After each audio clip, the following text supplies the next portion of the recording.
cuando la historia de los pueblos de África, América y Oceanía se vertebra y sincroniza con la del Viejo Mundo, al que por defecto se toma como parámetro cronológico.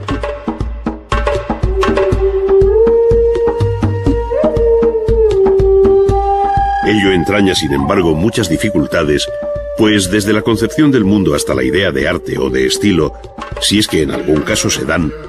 todo es absolutamente diferente y solo se explica en claves propias.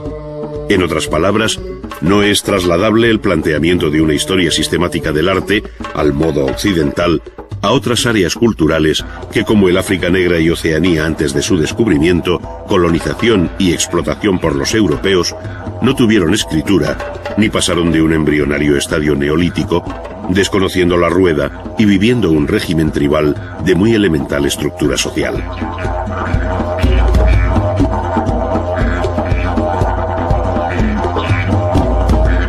En tales condiciones,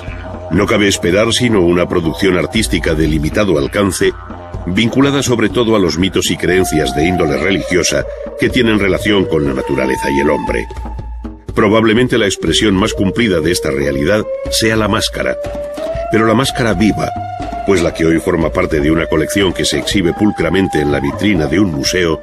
es solo un objeto de curiosidad al que le falta la intención, el movimiento y la música que en otro momento la acompañaron.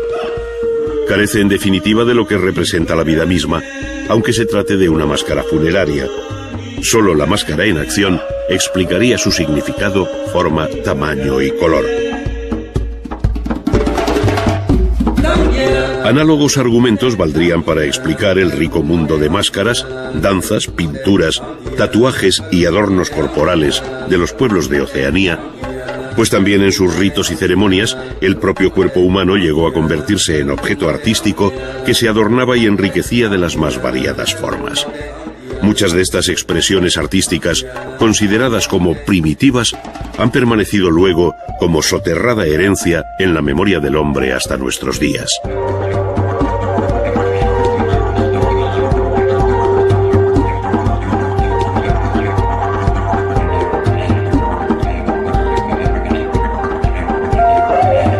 Aunque cualquier generalización resulta siempre arriesgada,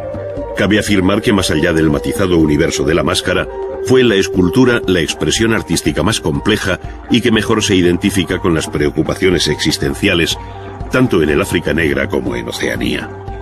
Sabemos que las regiones estilísticas de ambos continentes son muchas y diversas, pero es posible concluir que la escultura tendió a un formato pequeño, trabajada habitualmente en madera, y que tuvo casi siempre un sentido religioso, o trascendente cuando menos, donde los antepasados pesan en la memoria individual y colectiva del grupo.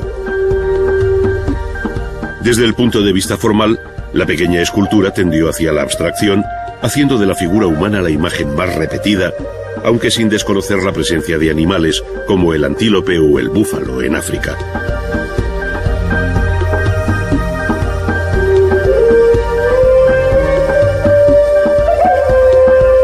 Un peculiar sistema de proporciones que no está basado tanto en la realidad vista como en el significado que encarnan determinadas partes del cuerpo,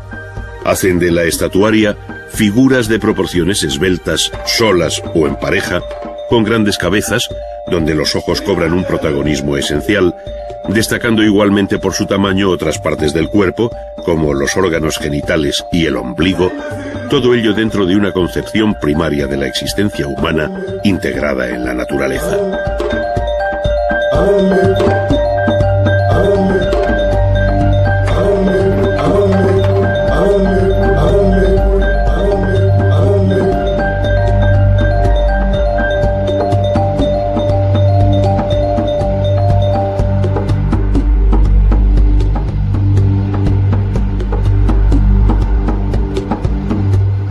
Muy diferente resulta el panorama en el continente americano, especialmente en el centro y sur,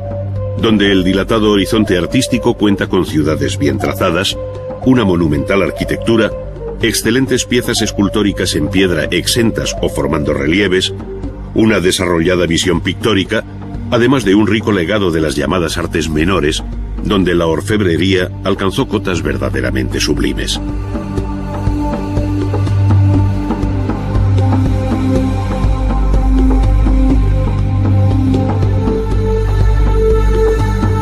Sin duda ello se debe a una sociedad más compleja y desarrollada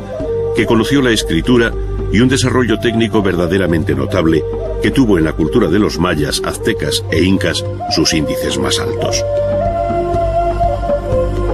Sin embargo, no fueron estos unos episodios aislados, sino que tienen su engranaje en una tupida historia cuyo calendario se sucede de acuerdo con un sistema propio de medir el tiempo.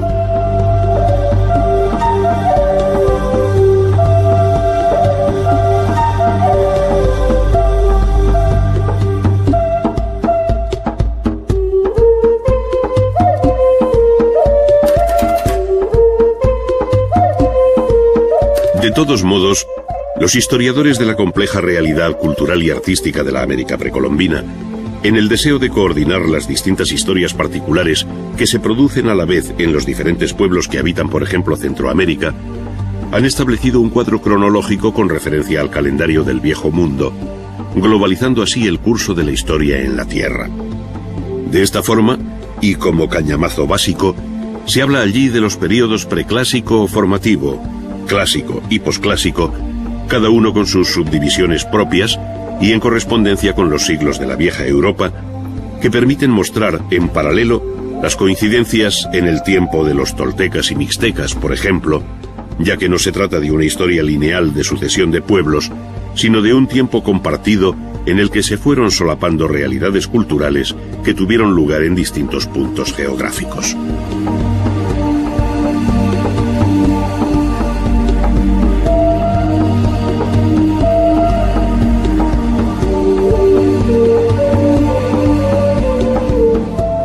Concretamente, en el México antiguo, cuando todavía no habían desaparecido los olmecas del Golfo, ya habían florecido en la región de Oaxaca los zapotecas, con un primer calendario de 260 días en la ciudad de Monte Albán.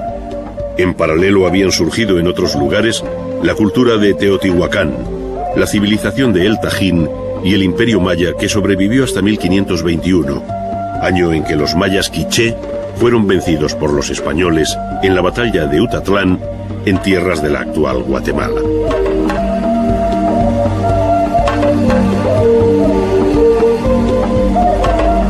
Por aquellas mismas fechas caía el imperio azteca y Hernán Cortés se hacía con su capital, Tenochtitlán. Pocos años más tarde, Pizarro acometía la conquista del Perú, poniendo fin en 1533 al gran imperio inca, que tuvo por último soberano a Atahualpa, hijo del gran Huayna Cápac.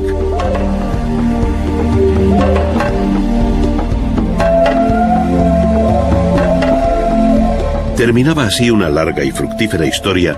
que aportó al mundo del arte algunos de sus capítulos más bellos, cuyo reconocimiento universal queda patente en la declaración como Patrimonio de la Humanidad de lugares como Teotihuacán, Palenque, Chichén Itzá, Uxmal, El Tajín y un largo etcétera, hasta llegar a Cuzco o a las cumbres de Machu Picchu, desde donde pudieran divisarse los horizontes más lejanos de aquella historia a la que se sobrepone la no menos fecunda de la etapa colonial española.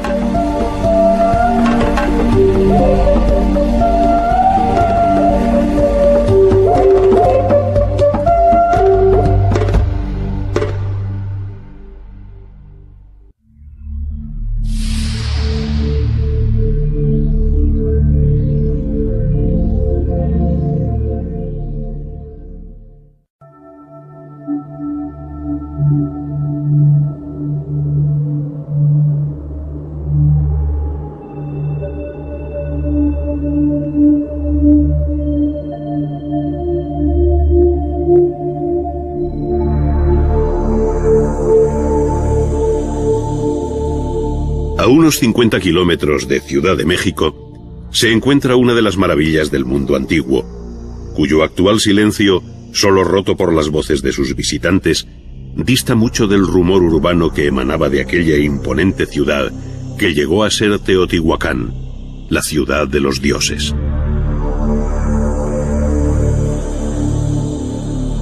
Situada sobre un amplio valle de la meseta central de México, a más de 2000 metros de altura y bordeada por dos cadenas montañosas, cuenta con un río conocido hoy como de San Juan. La actual zona arqueológica en torno al centro ceremonial ocupa unas 200 hectáreas, pero en su momento de mayor expansión urbana la ciudad debió alcanzar las 1.500 hectáreas, una de las mayores ciudades del continente americano antes de la llegada de los españoles. Su población se calcula en 150.000 habitantes. Pero no son estas cifras las que hacen excepcional a Teotihuacán, sino la madurez de su planteamiento urbano como ciudad planificada con claras funciones ceremoniales y administrativas, además de constituir un importante mercado. Junto a su monumental arquitectura religiosa y civil, Teotihuacán cuenta también con magníficos palacios y ordenados barrios de artesanos y agricultores, es decir, una verdadera ciudad en el sentido moderno del término. El conjunto de Teotihuacán está dominado tanto sobre el plano como en su realidad tridimensional por las pirámides de la Luna y el Sol, vinculadas ambas a la gran calle de los muertos. A esta verdadera espina dorsal de Teotihuacán se incorporan otros elementos tan singulares como la ciudadela o templo de Quetzalcóatl,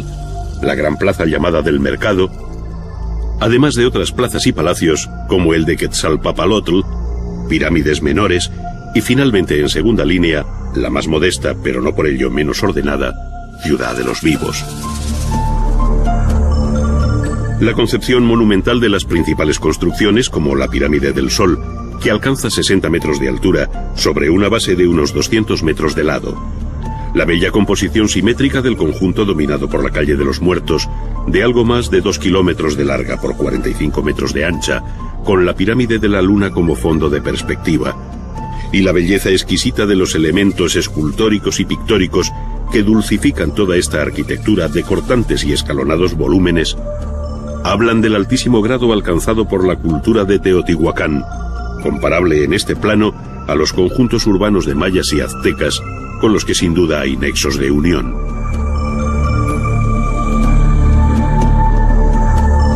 Parece seguro que los resortes de este fenómeno urbano radican en que aquí recibieron un culto muy especial tanto Quetzalcóatl, el dios de la vida representado como una serpiente emplumada, como Tlaloc, el dios de la lluvia, al que se figura como una máscara con varios círculos en los ojos, tal y como aparecen ambos en la pirámide de Quetzalcóatl.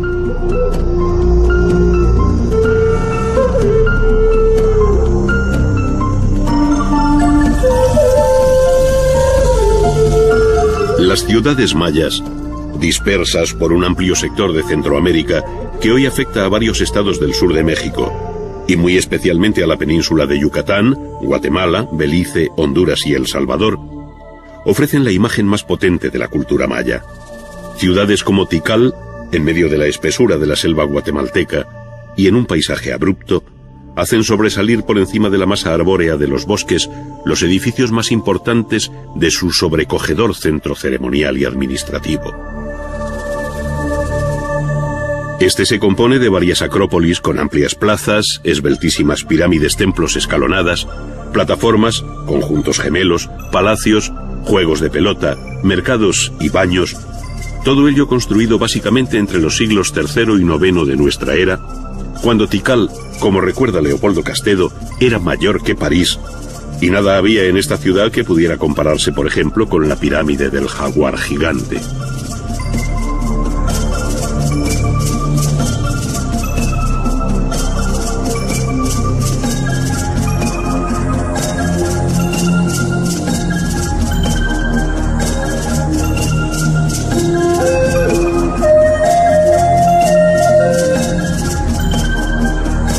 Entre las grandes ciudades mayas destacan nombres como el de Palenque, en las estribaciones de la Sierra de Chiapas,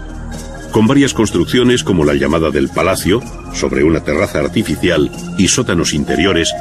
en el que sobresale una singular torre de vigilancia de varios pisos y las originales cubiertas en talud, que a modo de mansarda esconden pesadas bóvedas de piedra en su interior, muy características de la arquitectura maya. Con este procedimiento se cubren todos los templos de Palenque, como el del Conde, levantado también bajo Pacal, que reinó aquí entre el año 615 y 683 de nuestra era.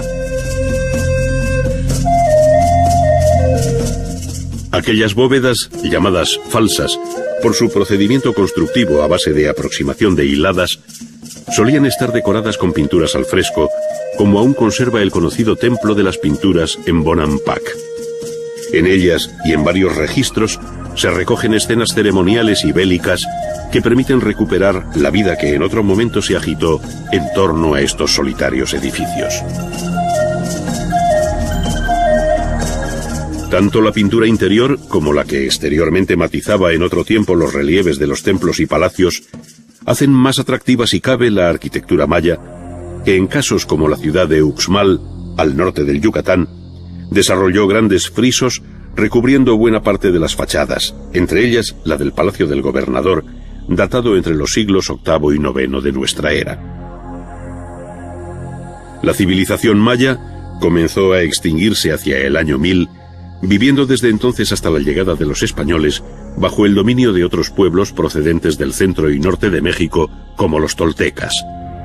Mayas y toltecas dieron lugar a un brillante periodo artístico coincidente en el tiempo con lo que en el Viejo Mundo se denomina románico y primer arte gótico, que tiene como referencia principal la ciudad de Chichén Itzá hasta el año 1250 en que se abandona. De aquí emanan algunas de las imágenes más sorprendentes de la arquitectura precolombina,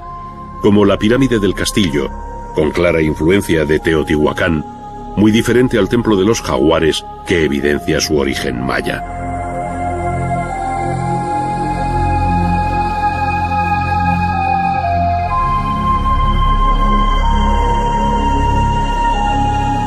El eslabón final del arte mesoamericano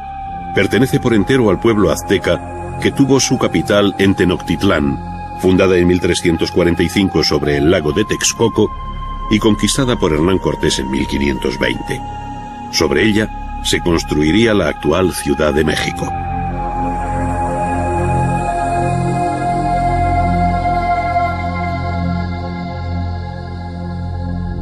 Para encontrar en América del Sur algo comparable en el terreno urbano y arquitectónico a lo visto en Mesoamérica, hay que trasladarse hasta la región de los Andes centrales, donde surgirá el gran imperio inca. No obstante, varias culturas preincaicas, ya en Chavín de Huántar, en Tiwanaco, en la orilla boliviana del lago Titicaca, en Chanchán, capital del reino de Chimor, o Pachacamac, entre otras, levantaron ciudadelas, palacios y templos en piedra o adobe de una gran severidad, que delatan un horizonte y una estética muy personal y distinta a lo conocido en otras áreas precolombinas.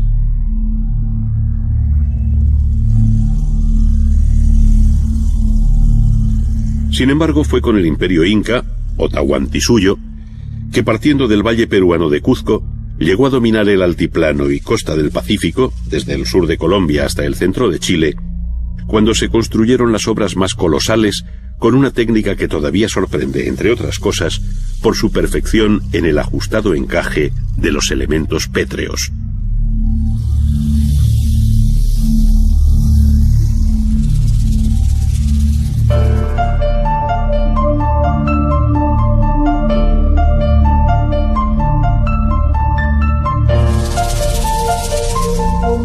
El conjunto de Machu Picchu es justamente el más conocido por el indescriptible injerto de la arquitectura en un paisaje que por sí solo ya sobrecoge. Representa sin duda una lección de adaptación al terreno que le proporciona seguridad en su condición de verdadera acrópolis sobre una cumbre a 2.700 metros sobre el mar, dominando el foso natural por cuyo lecho discurre el río Urubamba. Como en otras muchas ciudades citadas, se desconoce la finalidad última de esta fundación, que debe coincidir con la etapa final y más floreciente del imperio inca, es decir, en el corto periodo que va desde 1440 al año 1525, en que llegaron los españoles. La sólida construcción, que sienta a hueso sus piedras sin argamasa alguna, las puertas y ventanas trapezoidales,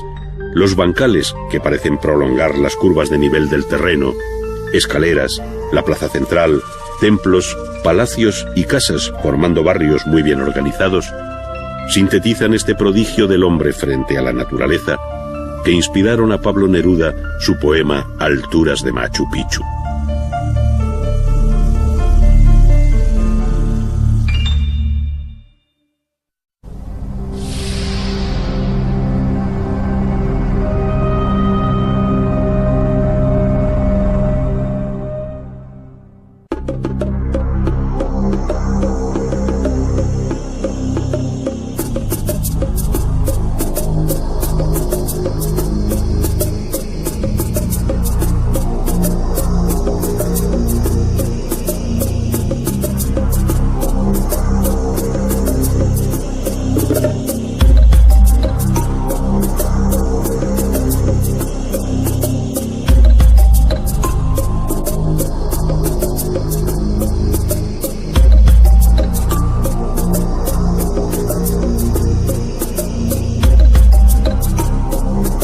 El arte del África Negra y Oceanía, más allá de su interés etnográfico, irrumpió en el arte occidental de un modo brusco de la mano de algunos de los hombres más significativos del arte moderno, como fueron entre otros Gauguin y Picasso.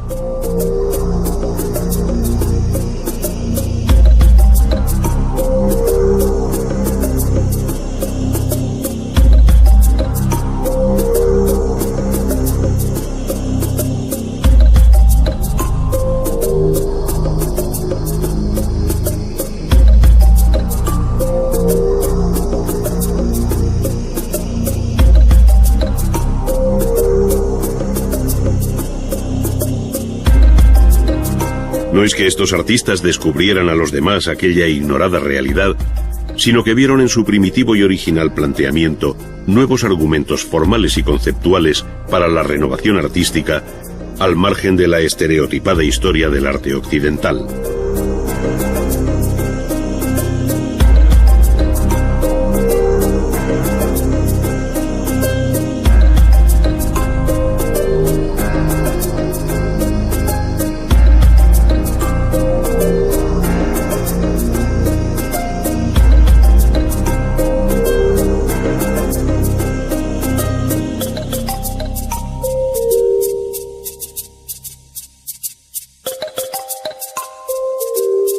Desde entonces, y a lo largo del siglo XX,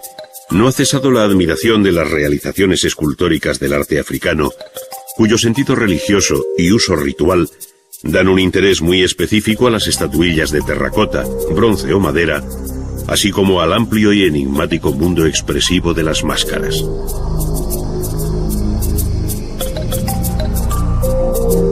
Se trata sin duda de un rico legado cultural en el que, sin embargo, resulta difícil establecer unas coordenadas cronológicas y estilísticas al modo convencional, al carecer de una historia escrita sobre los diferentes pueblos que habitaron a lo largo de siglos la costa del Golfo de Guinea y las tierras que se extienden al norte y sur del Ecuador.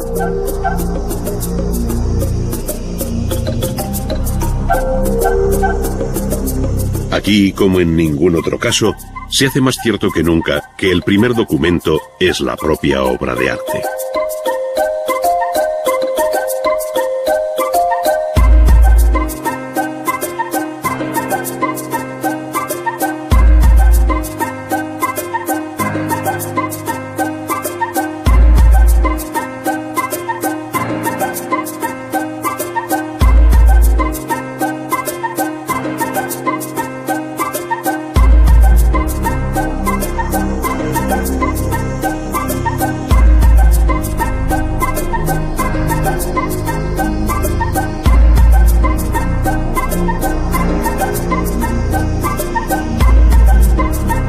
El modo tradicional de acercarse a este complejo mundo cargado de matices locales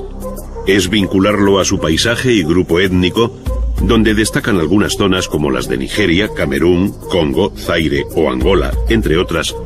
que no fueron ajenas a la influencia de otros pueblos vecinos o lejanos, especialmente a partir de fines del siglo XV, con la llegada de los portugueses. Pero incluso antes de esta época, entre los siglos XII y XV, algunos talleres del sur de Nigeria produjeron cabezas como las de los soberanos de Ifé, la ciudad santa de los Yoruba, de una belleza y perfección técnica absolutamente extraordinaria.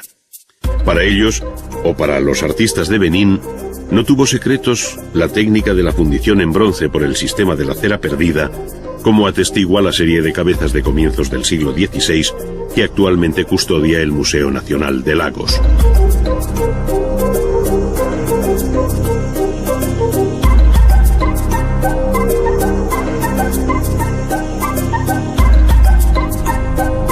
La arquitectura alcanzó escaso desarrollo en el África Negra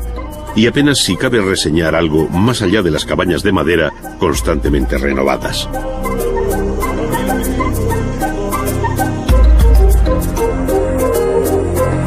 Mayor entidad tienen las aldeas a los pies de los grandes acantilados de piedra que protegen al pueblo de los Dogones en la cuenca alta del río Níger, en Mali. Allí las casas, graneros y santuarios de arcilla obedecen a una ordenación cosmogónica del máximo interés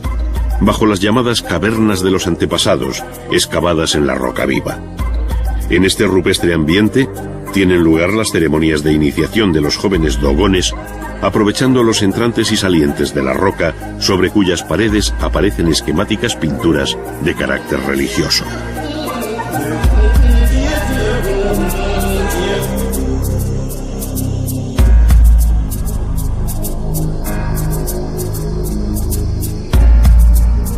Hasta la llegada del Islam, que exigió la construcción de mezquitas, no cabe hablar de una arquitectura propiamente monumental,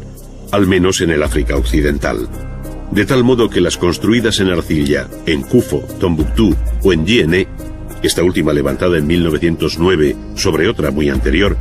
constituyen los ejemplos más notables de una arquitectura cuyo primitivo carácter es evidente por su forma y técnica constructiva.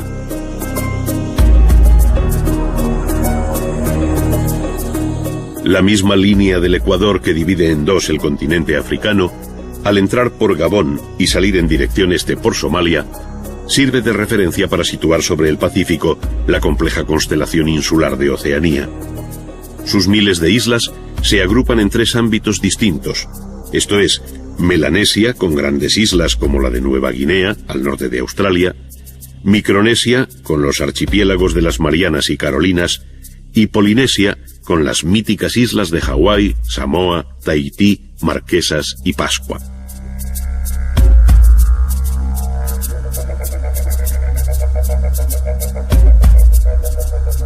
Tanto aquí como en el África Negra, el arte de las máscaras e idolillos se vincula al mundo de los dioses relacionados con la vida y la muerte, al cielo y la tierra, al culto a los antepasados, la lluvia, la fertilidad, la recolección, la guerra y todo un complicado mundo mitológico ajeno al clásico, nórdico o asiático, pero que en definitiva responde a los mismos anhelos y temores del hombre primitivo, donde la religión siempre cumple un papel de medium necesario.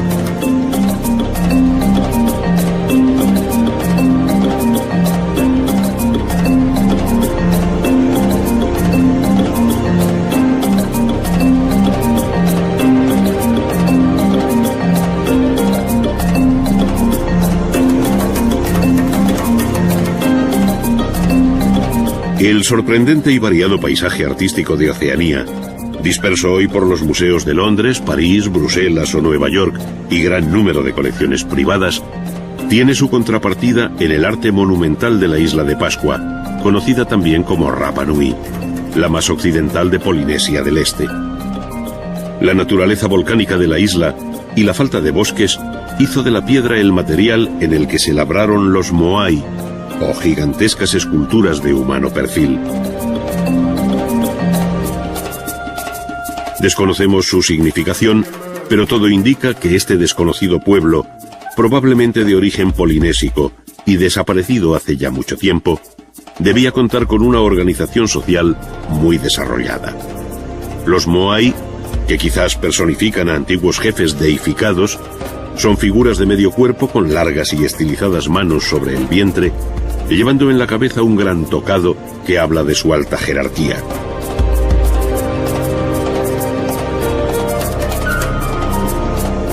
Hoy forman grupos en la costa frente al mar, como esperando atisbar en el horizonte del océano algo que les haga romper su mutismo. Pero fueron ejecutados en la roca viva a muchos kilómetros de su actual emplazamiento. Ello quiere decir que aquel ignoto y primitivo pueblo era sin embargo dueño de una refinada técnica,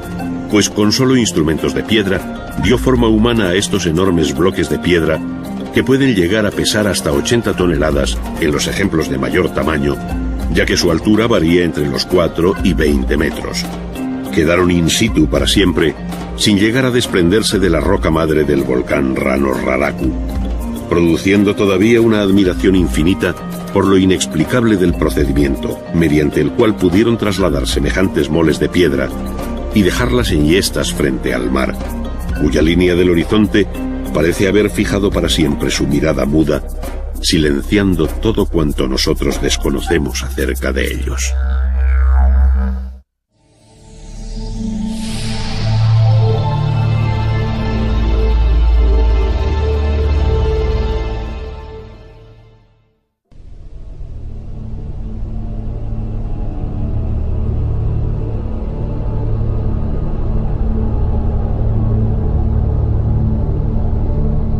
A raíz de la conquista y colonización de buena parte del continente americano por españoles y portugueses, se abrió en las Antillas, México, Centro y Sudamérica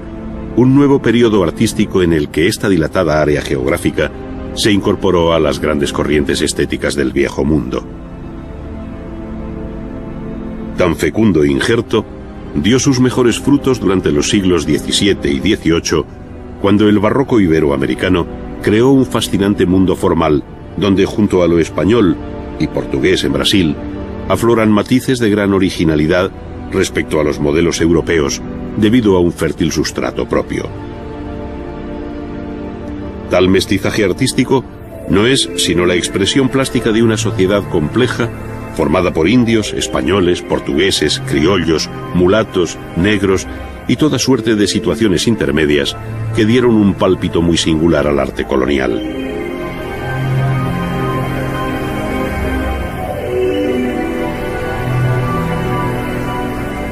Atrás quedaban los días primeros de la conquista y evangelización, cuando franciscanos, dominicos y agustinos principalmente, levantaron sus conventos, muchas veces concebidos como núcleos defensivos, al protegerse por una cerca almenada, donde junto a la iglesia de una sola nave, claustro y dependencias habituales en un convento español, surgieron nuevos espacios como las capillas abiertas en el atrio, llamadas también capillas de indios, para la celebración de la misa a cielo abierto, o bien las posas en los ángulos del atrio, a modo de pequeñas capillas auxiliares, según pueden verse todavía en el convento franciscano de Huejotzingo, en México, o en el santuario agustino de Copacabana, en Bolivia, este ya del siglo XVII.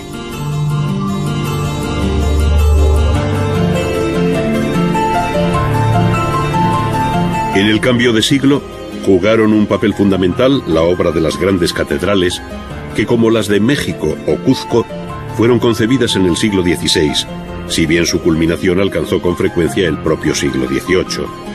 Razones económicas, terremotos y otra serie de circunstancias adversas alargaron la construcción de estas formidables obras que muchas veces tuvieron que replantearse de nuevo.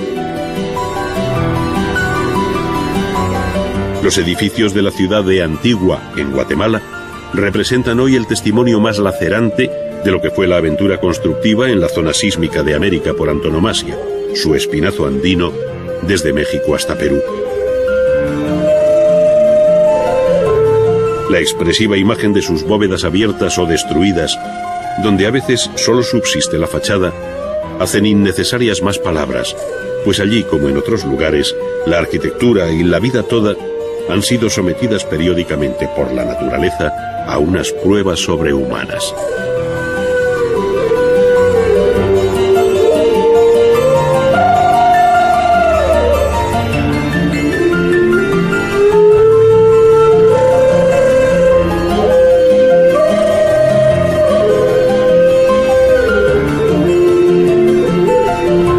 Desde las primeras soluciones platerescas en el siglo XVI hasta las fórmulas decorativas más barrocas que imaginarse pueda, a base de sobrecargados estípites, tan característicos del siglo XVIII, portadas y retablos parecen disputarse la atención del viandante y del devoto, atrayéndolo hacia sí por la compleja espectacularidad de su diseño.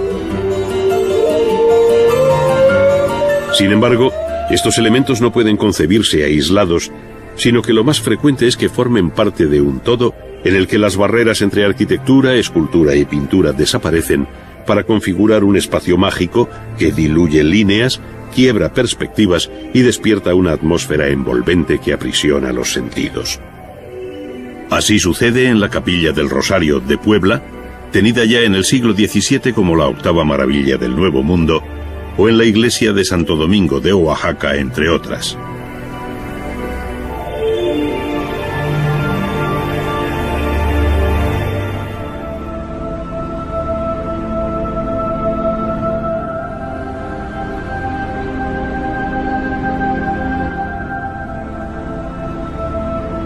La propia pintura se hizo eco de estos interiores de la arquitectura religiosa, donde capillas e iglesias son con frecuencia escenario de algún acontecimiento milagroso, especialmente curaciones, dando luego motivo a su representación pictórica bajo la fórmula del ex voto.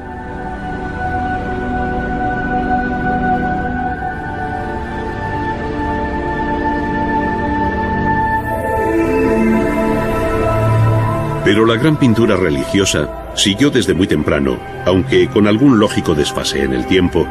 las líneas maestras del arte europeo, desde el manierismo al barroco, cuya presencia en América se apoya en obras importadas, en la actividad de los pintores españoles e italianos que viajaron a aquellas tierras, y en la influencia de los grabados flamencos, italianos y españoles, en los que se inspiraron los artistas locales para sus composiciones. De este modo se distinguen muy bien aquellas obras de gusto europeo de las que produjeron los pintores formados en los talleres locales, donde con frecuencia se percibe el eco de la pintura barroca sevillana, y que dieron lugar a escuelas tan diferentes como las de México, Guatemala, Santa Fe de Bogotá, Quito, Lima, Cuzco o Potosí de Bolivia, entre otras. Nombres como los de Villalpando, Cabrera, Miguel de Santiago, Vázquez de Arce o Pérez de Holguín encabezan una brillante nómina de artistas con los que se urdió la trama de la pintura hispanoamericana.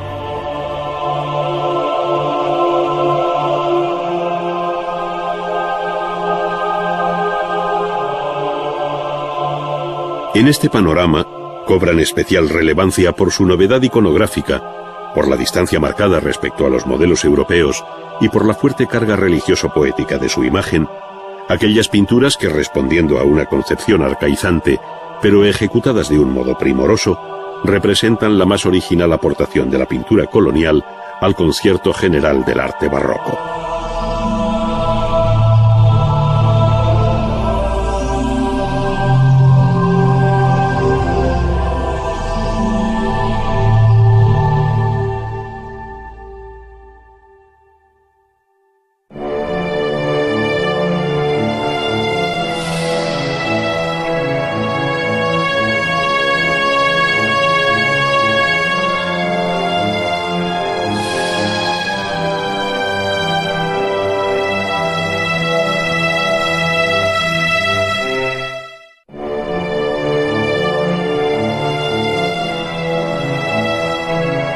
El dibujo siempre ha sido considerado como fundamento del arte, tanto en el mundo antiguo como en el moderno, en Oriente y Occidente, y de ello dieron buena cuenta civilizaciones milenarias como Egipto o más tarde Grecia y Roma. Pero fue a partir del Renacimiento cuando el dibujo cobró una especial importancia. Se crearon academias del diseño, como la que en Florencia estableció Cosme de Medici, mientras que Vasari dedicaba sus conocidas vidas a los maestros del dibujo, es decir, a los arquitectos, escultores, pintores, orfebres y demás artistas que tenían su común fundamento en el dibujo.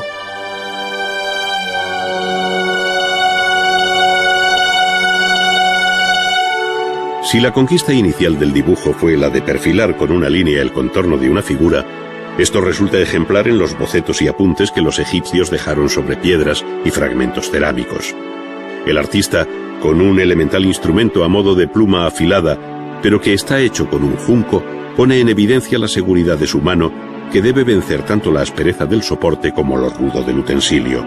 Mas cuando hay talento, el arte supera cualquier dificultad.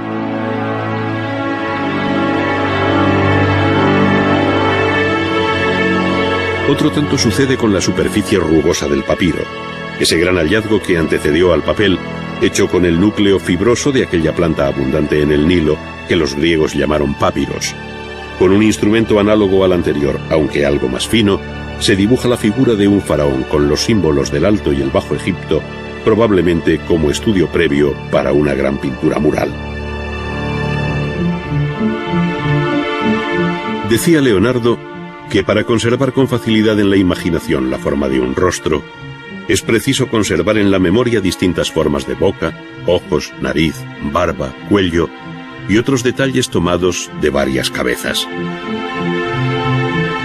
En esta ocasión vamos a asistir a la ejecución de un dibujo al modo de Leonardo sobre un papel previamente teñido, utilizando la punta de plata.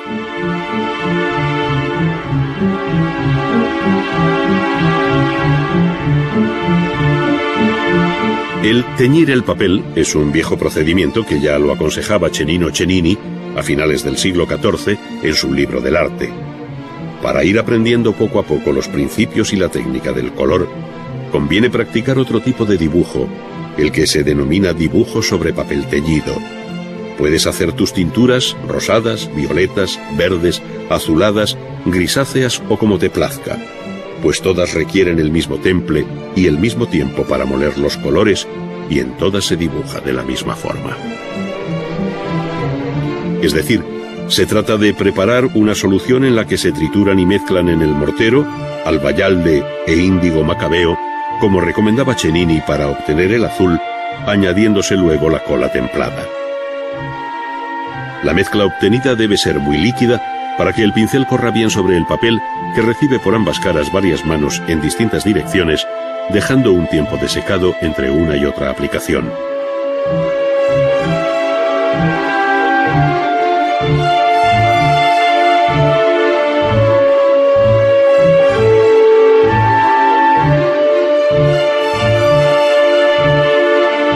Una vez seco el papel, se fija sobre la mesa de trabajo y con punta de plata o lápiz de plomo, que antiguamente se hacía con 2 partes de plomo y una de estaño batidas a martillo, se inicia el dibujo. Entre los leves trazos iniciales de tanteo y el decidido dibujo final, va emergiendo la cabeza del que se cree estudio preparatorio para el San Pedro de la Última Cena, de Leonardo. El expresivo y detallado rostro del apóstol está dibujado originalmente en un papel teñido, cuyo tamaño apenas si excede los 14 centímetros de alto por 11 de ancho. ¡Cuánta belleza en tan poco espacio!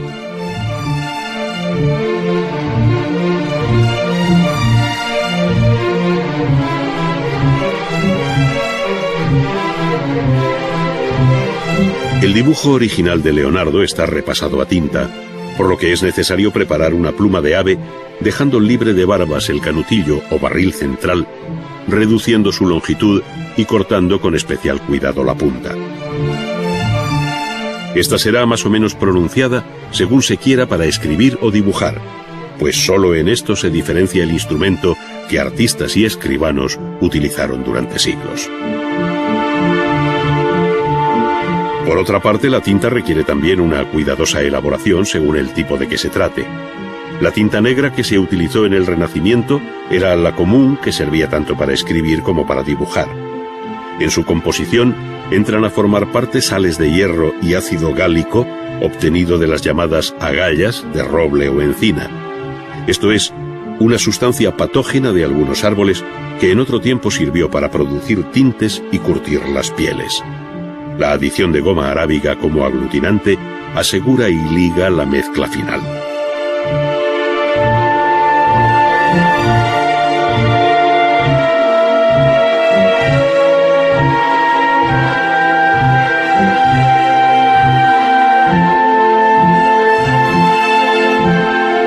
Con la misma seguridad que con la punta de plata, pero con más cuidado para que la tinta no eche a perder el dibujo,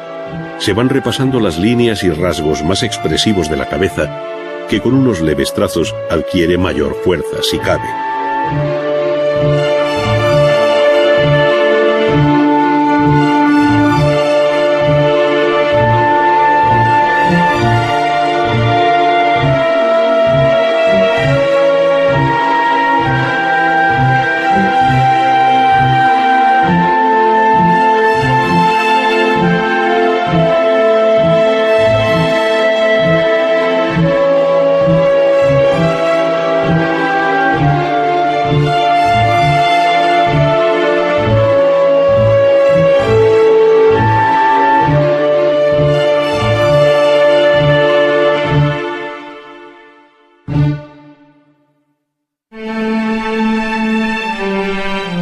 Cada artista tiene su peculiar forma de entender el dibujo, manejando técnicas distintas. Ahora nos fijaremos en el modo de hacer de Miguel Ángel, otro de los grandes genios del arte universal, que contribuyó a hacer del Renacimiento italiano una de las etapas más felices y atractivas de la historia del arte, en la que el dibujo, como diría Vasari, fue la disciplina básica que todo artista debía dominar. El dibujo para Vasari procedía del intelecto y proporcionaba una suerte de juicio universal sobre todas las cosas de la naturaleza. En esta ocasión, nuestro artista prepara el soporte de papel con el tamaño deseado,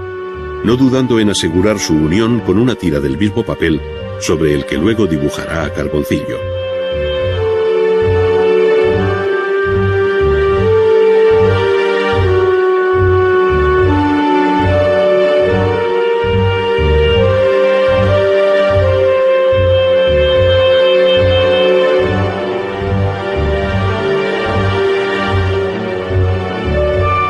Este procedimiento, muy antiguo y muy actual en la historia del dibujo, utiliza un pequeño bastón negro obtenido de la combustión lenta de pequeños palos de madera. Cennini aconsejaba meter los palos de sauce, aunque también se utilizaba el mirto, el nogal y el abedul, dentro de un puchero o cazuela tapada, dejándola sobre el fuego durante la noche hasta que se carbonizaran. De ahí el nombre de carboncillo. El dibujo a carboncillo permite no solo trazar los contornos de las figuras, sino acentuar las sombras, modelar y jugar con la luz de un modo rápido, permitiendo corregir con un trapo o limpiar con una pluma el polvo adherido al papel, rebajando así la intensidad del trazo.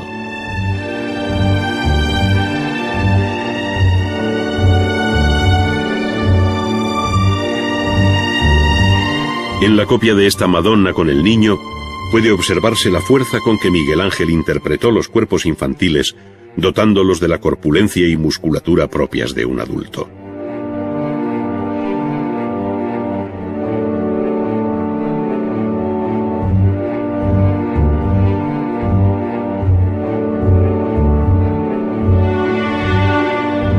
Para su modelado se abandona el carboncillo y con una tiza roja, llamada también sanguina, comienza a cubrir la superficie creando tejido epitelial, matizando sombras, realzando el volumen e introduciendo golpes de luz que con tiza blanca y la ayuda de un difumino hacen palpitar este fragmento del dibujo.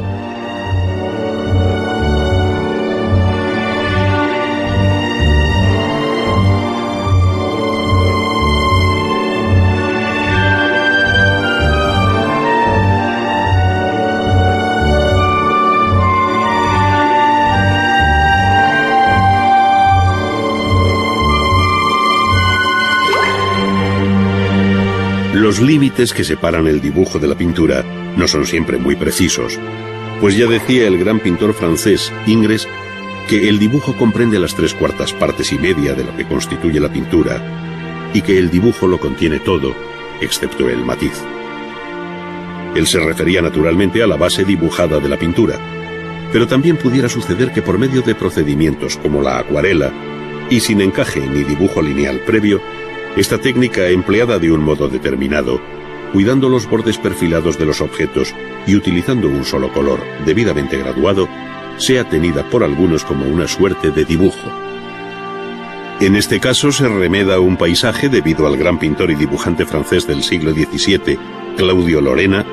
quien recogió en una célebre carpeta de dibujos conocida como Liber Veritatis sus principales composiciones.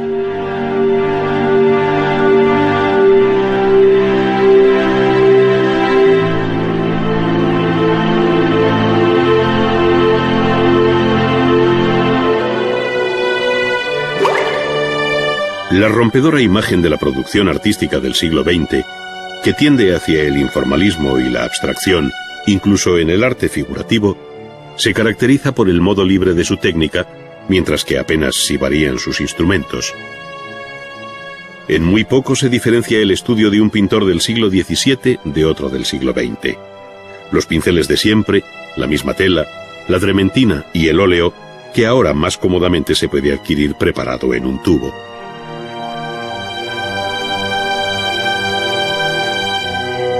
Lo que sí varía de un modo radical es el concepto de la pintura y su técnica de ejecución,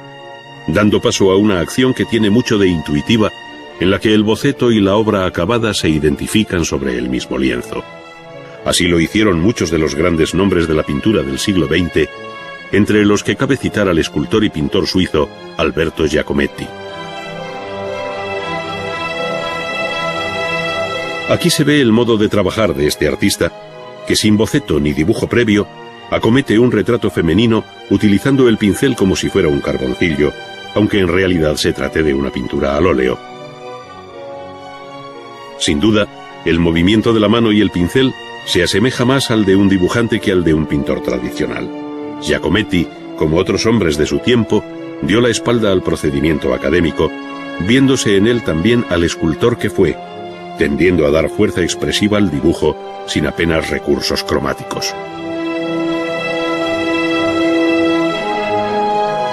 Resulta muy significativo el modo de tratar la cabeza, zona a la que el pintor va y vuelve repetidamente, obsesionado por hacer visibles los rasgos ocultos del modelo que le parecen más característicos.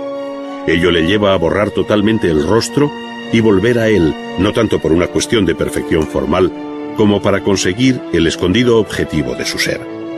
Giacometti decía con gran preocupación que cuanto más se trabaja en un cuadro, más imposible resulta acabarlo. Algo de esta angustia se percibe aquí, en aquel ir y venir al lienzo, donde se esconden otros muchos rostros que por exigencia e insatisfacción fueron condenados a su desaparición. Lejos de la pincelada fundida, del color matizado, de las veladuras y otros tantos recursos pictóricos comunes en la historia de la pintura, el grafismo de la obra insiste en la fuerza del trazo cruzado, yuxtapuesto y discontinuo. Y sin perder pie en la visión figurativa del objeto, el resultado parece pertenecer a otro mundo formal, fuertemente intelectualizado, que parece decir adiós a la naturaleza que en otro tiempo inspirara a Leonardo.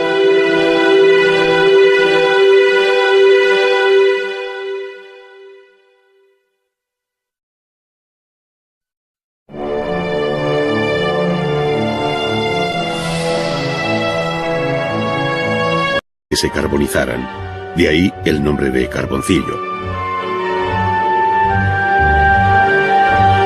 El dibujo a carboncillo permite no solo trazar los contornos de las figuras, sino acentuar las sombras, modelar y jugar con la luz de un modo rápido, permitiendo corregir con un trapo o limpiar con una pluma el polvo adherido al papel,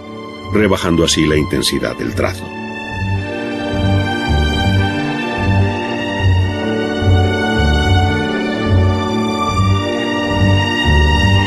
En la copia de esta Madonna con el niño, puede observarse la fuerza con que Miguel Ángel interpretó los cuerpos infantiles, dotándolos de la corpulencia y musculatura propias de un adulto.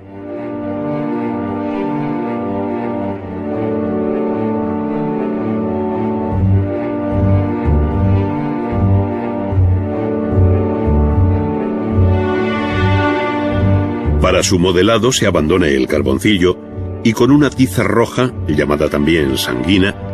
comienza a cubrir la superficie creando tejido epitelial, matizando sombras, realzando el volumen e introduciendo golpes de luz que con tiza blanca y la ayuda de un difumino hacen palpitar este fragmento del dibujo.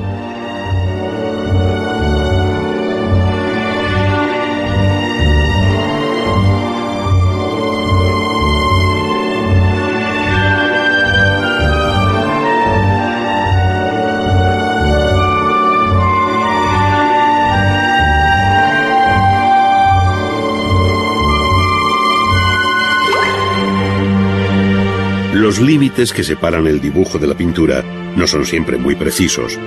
pues ya decía el gran pintor francés Ingres que el dibujo comprende las 3/4 partes y media de lo que constituye la pintura y que el dibujo lo contiene todo, excepto el matiz. Él se refería naturalmente a la base dibujada de la pintura, pero también pudiera suceder que por medio de procedimientos como la acuarela, y sin encaje ni dibujo lineal previo, esta técnica empleada de un modo determinado, cuidando los bordes perfilados de los objetos y utilizando un solo color debidamente graduado, sea tenida por algunos como una suerte de dibujo. En este caso se remeda un paisaje debido al gran pintor y dibujante francés del siglo XVII, Claudio Lorena, quien recogió en una célebre carpeta de dibujos conocida como Liber Veritatis sus principales composiciones.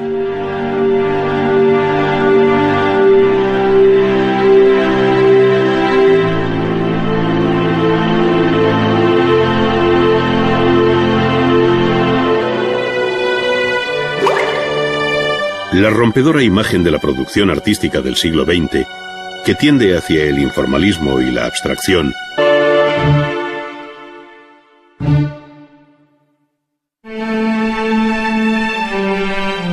Cada artista tiene su peculiar forma de entender el dibujo, manejando técnicas distintas. Ahora nos fijaremos en el modo de hacer de Miguel Ángel,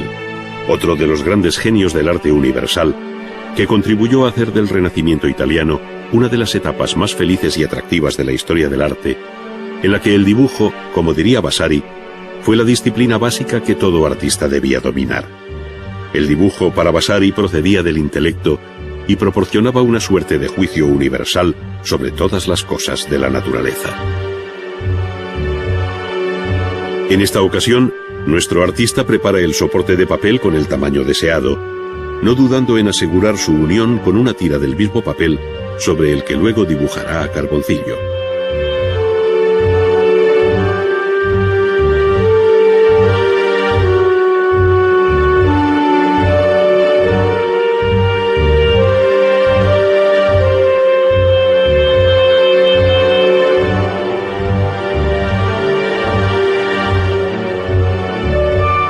Este procedimiento, muy antiguo y muy actual en la historia del dibujo, utiliza un pequeño bastón negro obtenido de la combustión lenta de pequeños palos de madera. Cennini aconsejaba meter los palos de sauce, aunque también se utilizaba el mirto, el nogal y el abedul, dentro de un puchero o cazuela tapada, dejándola sobre el fuego durante la noche hasta que se carbonizaran. De ahí el nombre de carboncillo. El dibujo a carboncillo permite no solo trazar los contornos de las figuras, sino acentuar las sombras, modelar y jugar con la luz de un modo rápido, permitiendo corregir con un trapo o limpiar con una pluma el polvo adherido al papel, rebajando así la intensidad del trazo.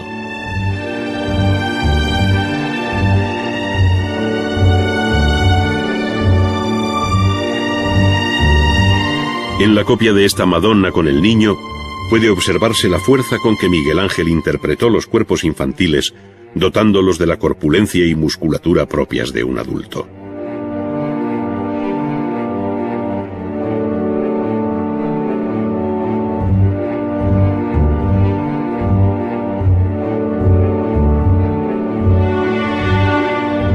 Para su modelado se abandona el carboncillo y con una tiza roja, llamada también sanguina,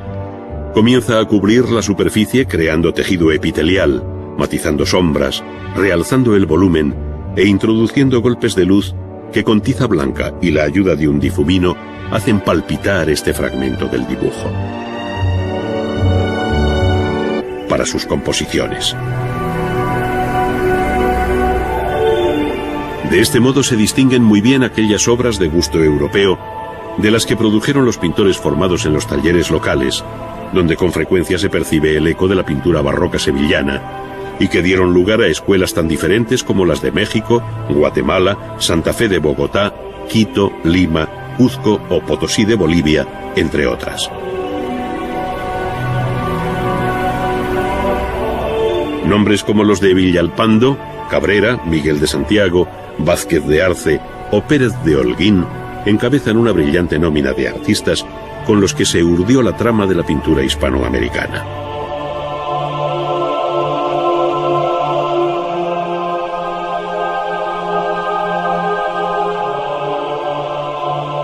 En este panorama cobran especial relevancia por su novedad iconográfica, por la distancia marcada respecto a los modelos europeos y por la fuerte carga religioso-poética de su imagen, aquellas pinturas que, respondiendo a una concepción arcaizante, pero ejecutadas de un modo primoroso, representan la más original aportación de la pintura colonial al concierto general del arte barroco.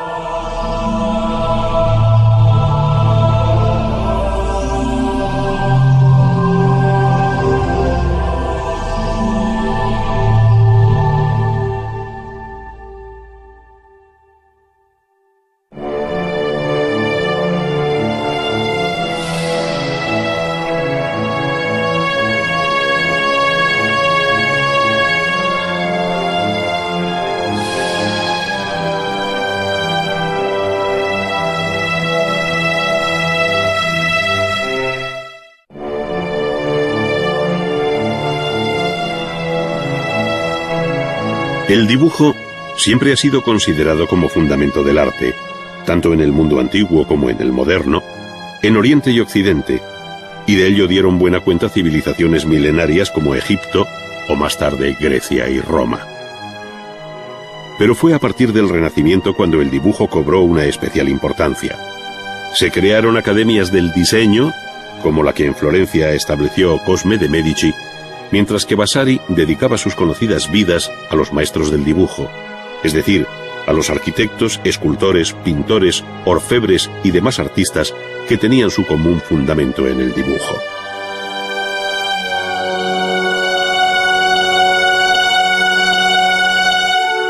Si la conquista inicial del dibujo fue la de perfilar con una línea el contorno de una figura, esto resulta ejemplar en los bocetos y apuntes que los egipcios dejaron sobre piedras y fragmentos cerámicos. El artista, con un elemental instrumento a modo de pluma,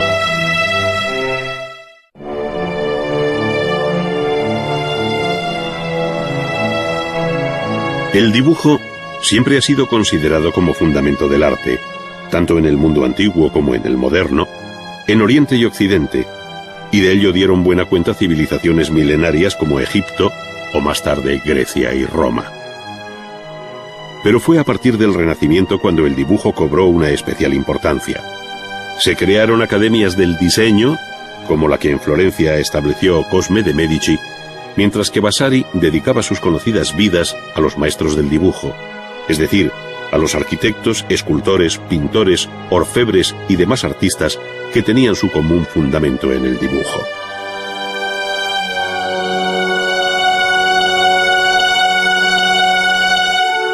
Si la conquista inicial del dibujo fue la de perfilar con una línea el contorno de una figura, esto resulta ejemplar en los bocetos y apuntes que los egipcios dejaron sobre piedras y fragmentos cerámicos. El artista, con un elemental instrumento a modo de pluma afilada, pero que está hecho con un junco, pone en evidencia la seguridad de su mano, que debe vencer tanto la aspereza del soporte como lo rudo del utensilio. Mas cuando hay talento, el arte supera cualquier dificultad.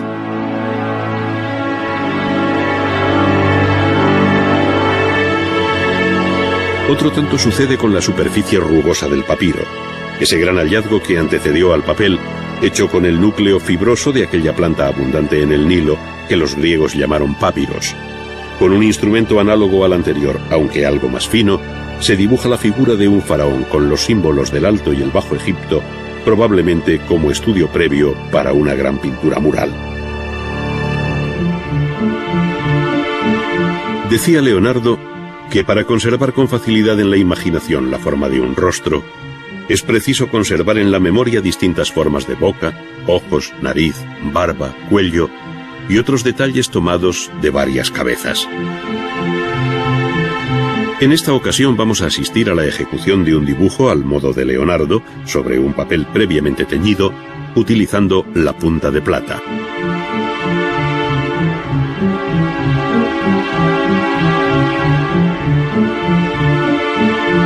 El teñir el papel es un viejo procedimiento que ya lo aconsejaba Cennino Cennini a finales del siglo XIV en su libro del arte. Para ir aprendiendo poco a poco los principios y la técnica del color, conviene practicar otro tipo de dibujo, el que se denomina dibujo sobre papel teñido. Puedes hacer tus tinturas rosadas, violetas, verdes, azuladas, grisáceas o como te plazca,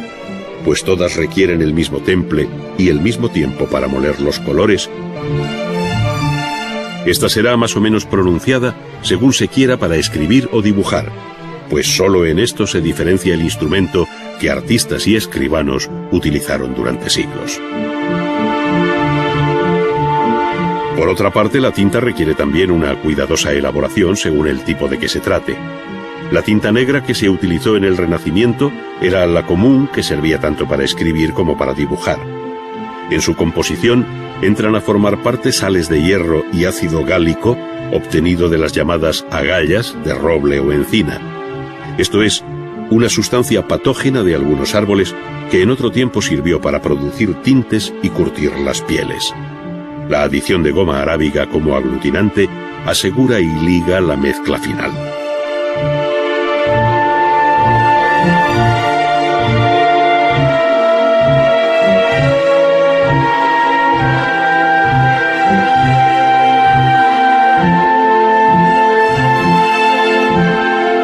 Con la misma seguridad que con la punta de plata, pero con más cuidado para que la tinta no eche a perder el dibujo, se van repasando las líneas y rasgos más expresivos de la cabeza, que con unos leves trazos adquiere mayor fuerza si cabe.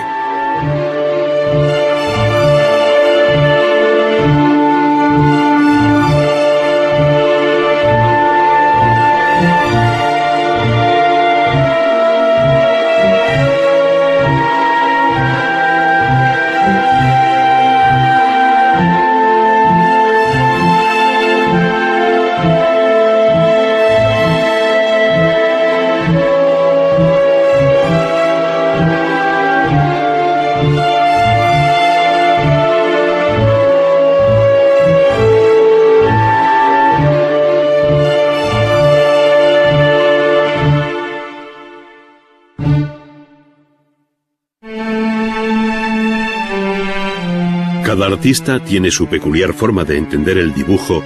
manejando técnicas distintas. Ahora nos fijaremos en el modo de hacer de Miguel Ángel, otro de los grandes genios del arte universal, que contribuyó a hacer del Renacimiento italiano una de las etapas más felices y atractivas de la historia del arte, en la que el dibujo, como diría Vasari, fue la disciplina básica que todo artista debía dominar. El dibujo para Vasari procedía del intelecto y proporcionaba una suerte de juicio universal sobre todas las cosas de la naturaleza.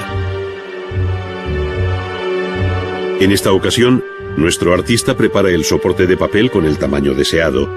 no dudando en asegurar su unión con una tira del mismo papel sobre el que luego dibujará a carboncillo.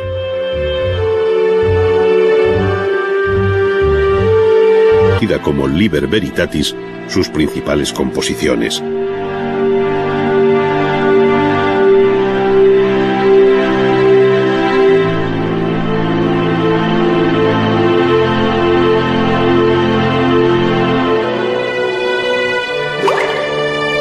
La rompedora imagen de la producción artística del siglo XX,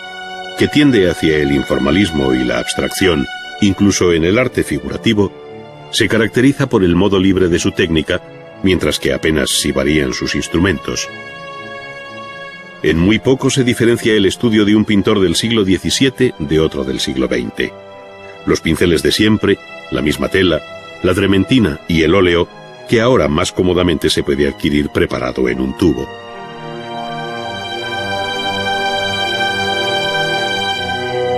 Lo que sí varía de un modo radical es el concepto de la pintura y su técnica de ejecución, dando paso a una acción que tiene mucho de intuitiva, en la que el boceto y la obra acabada se identifican sobre el mismo lienzo. Así lo hicieron muchos de los grandes nombres de la pintura del siglo XX, entre los que cabe citar al escultor y pintor suizo Alberto Giacometti. Aquí se ve el modo de trabajar de este artista, que sin boceto ni dibujo previo, acomete un retrato femenino utilizando el pincel como si fuera un carboncillo, aunque en realidad se trate de una pintura al óleo. Sin duda, el movimiento de la mano y el pincel se asemeja más al de un dibujante que al de un pintor tradicional. Giacometti, como otros hombres de su tiempo, dio la espalda al procedimiento académico, viéndose en él también al escultor que fue, tendiendo a dar fuerza expresiva al dibujo sin apenas recursos cromáticos. Resulta muy significativo el modo de tratar la cabeza, zona a la que el pintor va y vuelve repetidamente, obsesionado por hacer visibles los rasgos ocultos del modelo que le parecen más característicos.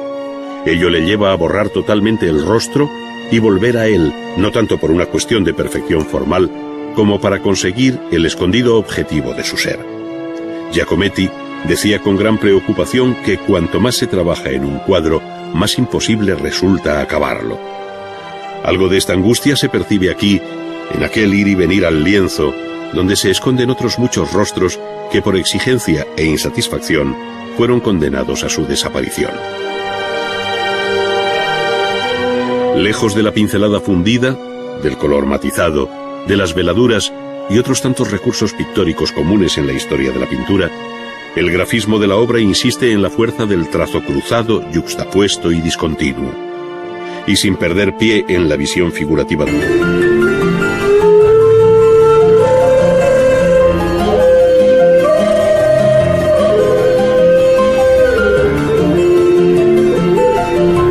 Desde las primeras soluciones platerescas en el siglo XVI hasta las fórmulas decorativas más barrocas que imaginarse pueda, a base de sobrecargados estípites, tan característicos del siglo XVIII, portadas y retablos parecen disputarse la atención del viandante y del devoto, atrayéndolo hacia sí por la compleja espectacularidad de su diseño. Sin embargo, estos elementos no pueden concebirse aislados, sino que lo más frecuente es que formen parte de un todo en el que las barreras entre arquitectura, escultura y pintura desaparecen para configurar un espacio mágico que diluye líneas, quiebra perspectivas y despierta una atmósfera envolvente que aprisiona los sentidos. Así sucede en la Capilla del Rosario de Puebla, tenida ya en el siglo XVII como la octava maravilla del Nuevo Mundo, o en la iglesia de Santo Domingo de Oaxaca, entre otras.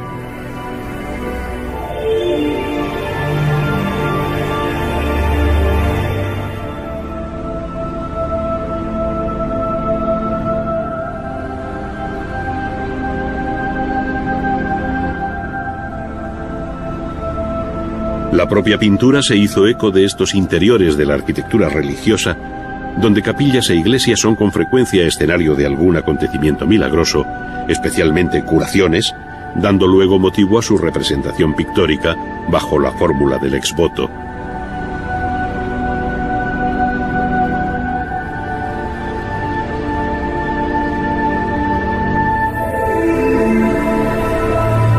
Pero la gran pintura religiosa siguió desde muy temprano, aunque con algún lógico desfase en el tiempo, las líneas maestras del arte europeo, desde el manierismo al barroco, cuya presencia en América se apoya en obras importadas, en la actividad de los pintores españoles e italianos que viajaron a aquellas tierras, y en la influencia de los grabados flamencos, italianos y españoles, en los que se inspiraron los artistas locales para sus composiciones. De este modo se distinguen muy bien aquellas obras de gusto europeo, de las que produjeron los pintores formados en los talleres locales, donde con frecuencia se percibe el eco de la pintura barroca sevillana, y que dieron lugar a escuelas tan diferentes como las de México, Guatemala, Santa Fe de Bogotá, Quito, Lima, Cuzco o Potosí de Bolivia, entre otras. Nombres como los de Villalpando, Cabrera, Miguel de Santiago, Vázquez de Arce o Pérez de Holguín encabezan una brillante nómina de artistas, o en el Santuario Agustino de Copacabana, en Bolivia, este ya del siglo XVII.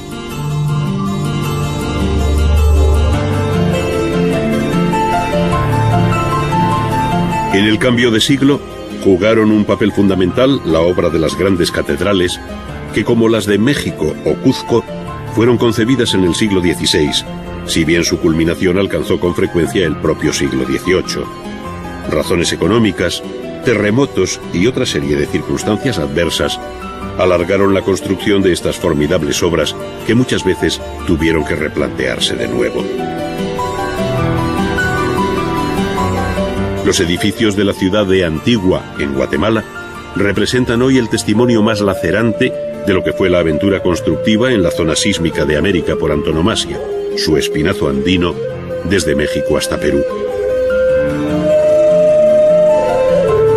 La expresiva imagen de sus bóvedas abiertas o destruidas, donde a veces solo subsiste la fachada, hacen innecesarias más palabras, pues allí, como en otros lugares, la arquitectura y la vida toda han sido sometidas periódicamente por la naturaleza a unas pruebas sobrehumanas.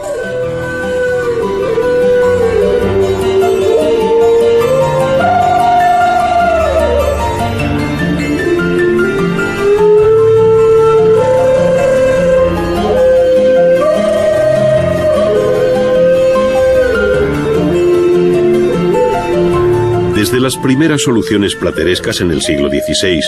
hasta las fórmulas decorativas más barrocas que imaginarse pueda, a base de sobrecargados estípites, tan característicos del siglo XVIII, portadas y retablos parecen disputarse la atención del viandante y del devoto, atrayéndolo hacia sí por la compleja espectacularidad de su diseño. Sin embargo, estos elementos no pueden concebirse aislados, sino que lo más frecuente es que formen parte de un todo en el que las barreras entre arquitectura, escultura y pintura desaparecen para configurar un espacio mágico que diluye líneas, quiebra perspectivas y despierta una atmósfera envolvente que aprisiona los sentidos. Así sucede en la Capilla del Rosario de Puebla, tenida ya en el siglo XVII como la octava maravilla del Nuevo Mundo, o en la iglesia de Santo Domingo de Oaxaca, entre otras.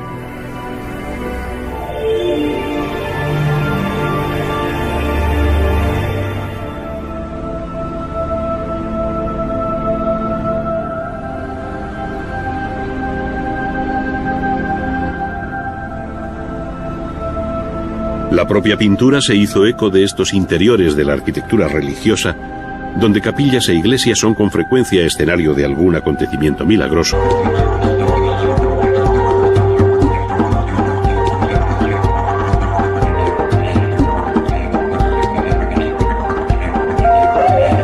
Aunque cualquier generalización resulta siempre arriesgada, cabe afirmar que más allá del matizado universo de la máscara, fue la escultura la expresión artística más compleja y que mejor se identifica con las preocupaciones existenciales, tanto en el África Negra como en Oceanía. Sabemos que las regiones estilísticas de ambos continentes son muchas y diversas, pero es posible concluir que la escultura tendió a un formato pequeño, trabajada habitualmente en madera y que tuvo casi siempre un sentido religioso, o trascendente cuando menos, donde los antepasados pesan en la memoria individual y colectiva del grupo. Desde el punto de vista formal, la pequeña escultura tendió hacia la abstracción, haciendo de la figura humana la imagen más repetida, aunque sin desconocer la presencia de animales como el antílope o el búfalo en África.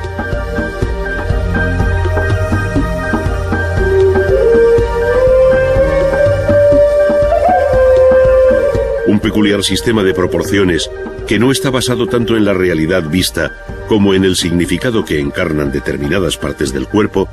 hacen de la estatuaria figuras de proporciones esbeltas, solas o en pareja, con grandes cabezas, donde los ojos cobran un protagonismo esencial, destacando igualmente por su tamaño otras partes del cuerpo, como los órganos genitales y el ombligo, todo ello dentro de una concepción primaria de la existencia humana integrada en la naturaleza.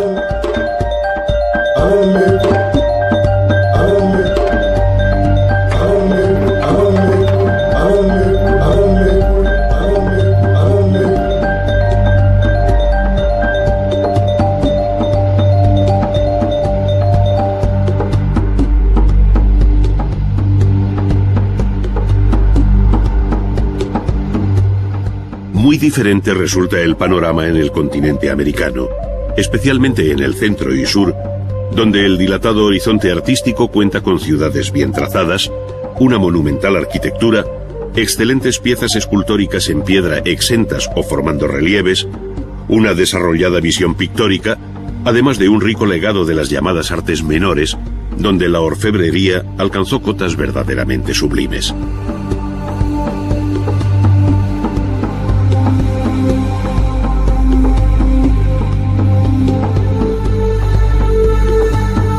Sin duda ello se debe a una sociedad más compleja y desarrollada,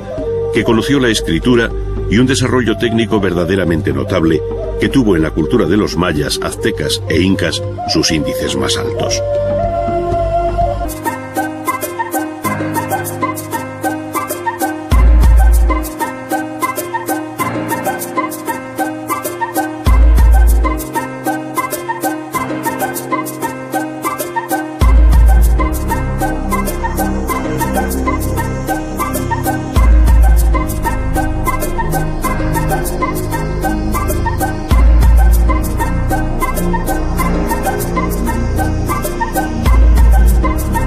El modo tradicional de acercarse a este complejo mundo cargado de matices locales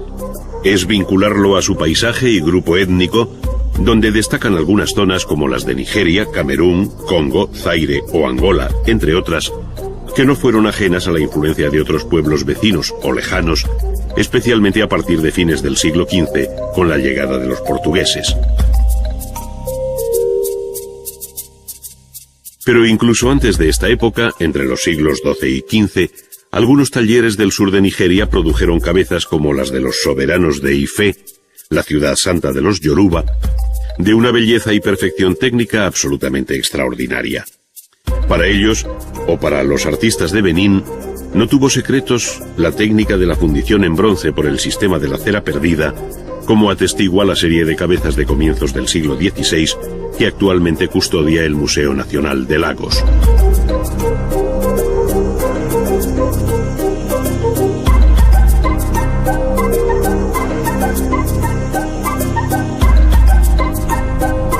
La arquitectura alcanzó escaso desarrollo en el África Negra y apenas si cabe reseñar algo más allá de las cabañas de madera constantemente renovadas.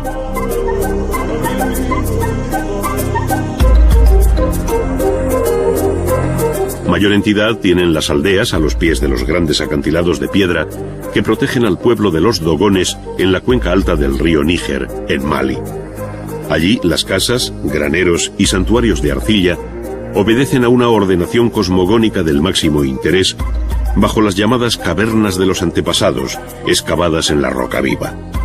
En este rupestre ambiente tienen lugar las ceremonias de iniciación de los jóvenes dogones, aprovechando los entrantes y salientes de la roca sobre cuyas paredes aparecen esquemáticas pinturas de carácter religioso.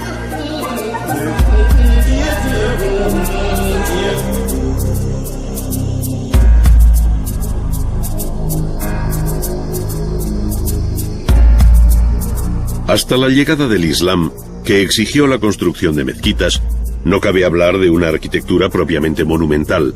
al menos en el África occidental.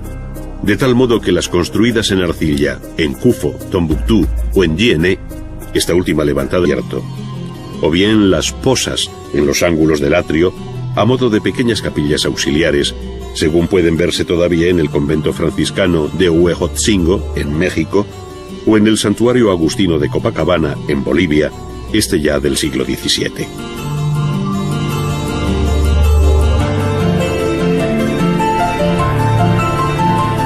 En el cambio de siglo, jugaron un papel fundamental la obra de las grandes catedrales, que como las de México o Cuzco, fueron concebidas en el siglo XVI, si bien su culminación alcanzó con frecuencia el propio siglo XVIII. Razones económicas, terremotos y otra serie de circunstancias adversas alargaron la construcción de estas formidables obras que muchas veces tuvieron que replantearse de nuevo.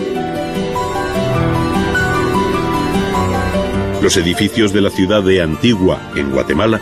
representan hoy el testimonio más lacerante de lo que fue la aventura constructiva en la zona sísmica de América por antonomasia, su espinazo andino, desde México hasta Perú.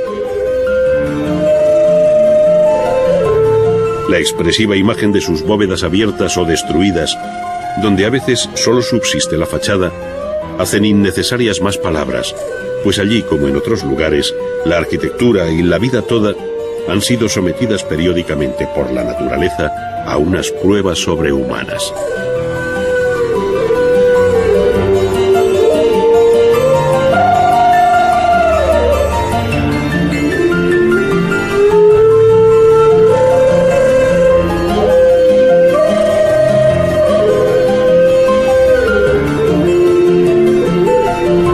Desde las primeras soluciones platerescas en el siglo XVI hasta las fórmulas decorativas más barrocas que imaginarse pueda, a base de sobrecargados estípites, tan característicos del siglo XVIII, portadas y retablos parecen disputarse la atención del viandante y del devoto, atrayéndolo hacia sí por la compleja espectacularidad de su diseño. Sin embargo, estos elementos no pueden concebirse aislados, sino que lo más frecuente es que formen parte de un todo en el que las barreras entre arquitectura, escultura y pintura desaparecen para configurar un espacio mágico que diluye líneas, quiebra perspectivas y despierta una atmósfera envolvente que aprisiona los sentidos. Así sucede en la Capilla del Rosario de Puebla, tenida ya en el siglo XVII como la octava maravilla del Nuevo Mundo, o en la iglesia de Santo Domingo de Oaxaca, entre otras.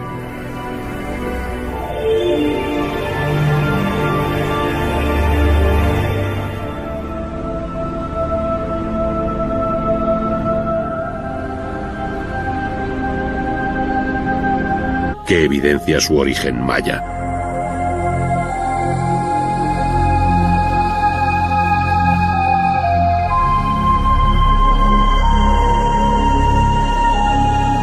El eslabón final del arte mesoamericano pertenece por entero al pueblo azteca que tuvo su capital en Tenochtitlán, fundada en 1345 sobre el lago de Texcoco y conquistada por Hernán Cortés en 1520. Sobre ella se construiría la actual Ciudad de México.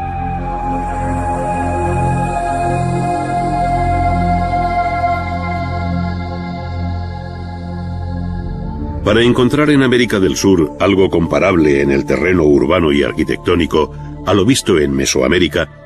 hay que trasladarse hasta la región de los Andes centrales, donde surgirá el gran imperio inca. No obstante, varias culturas preincaicas, ya en Chavín de Huántar, en Tiwanaco, en la orilla boliviana del lago Titicaca, en Chanchán, capital del reino de Chimor, o Pachacamac, entre otras, levantaron ciudadelas, palacios y templos en piedra o adobe de una gran severidad, que delatan un horizonte y una estética muy personal y distinta a lo conocido en otras áreas precolombinas.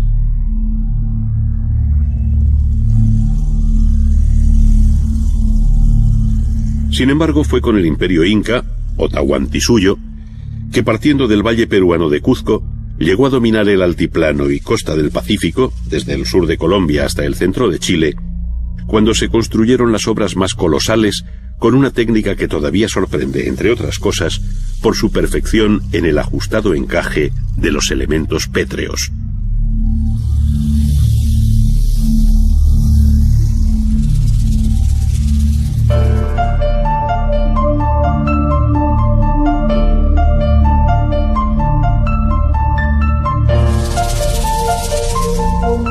El conjunto de Machu Picchu